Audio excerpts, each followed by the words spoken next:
ಕರ್ನಾಟಕಕ್ಕೆ ದೇವೇಗೌಡರ ಕೊಡುಗೆ ಏನು ಅಂತ ನೋಡೋದಾದ್ರೆ, ದೇವನಹಳ್ಳಿ ಅಂತಾರಾಷ್ಟ್ರೀಯ ವಿಮಾನ ನಿಲ್ದಾಣ ನಿರ್ಮಾಣಕ್ಕೆ ಒಪ್ಪಿಗೆ ನೀಡಿದ್ದೇ ಗೌಡ್ರು.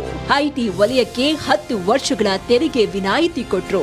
ರಾಜ್ಯಕ್ಕೆ ಪ್ರತ್ಯೇಕ ರೈಲ್ವೆ ವಲಯ ಮಾಡಿಕೊಟ್ರು. ರಾಜ್ಯದಲ್ಲಿ 20 ಸಕ್ಕರೆ ಕಾರ್ಖಾನೆಗಳ ಸ್ಥಾಪನೆಗೆ ಅನುಮತಿ ಕೊಟ್ಟಿದ್ರು. ಸೀಬರ್ ನೌಕಾನೆಲೆಗೆ ಹೆಚ್ಚಿನ ಅನುದಾನ ನೀಡಿದ್ರು.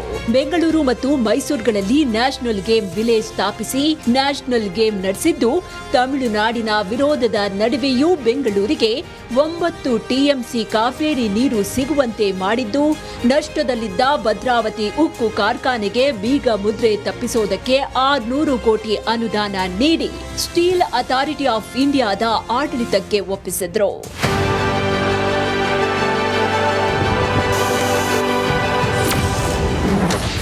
10,000 ಕೋಟಿ ಕಪ್ಪು ಹಣ ವಾಪಸ್.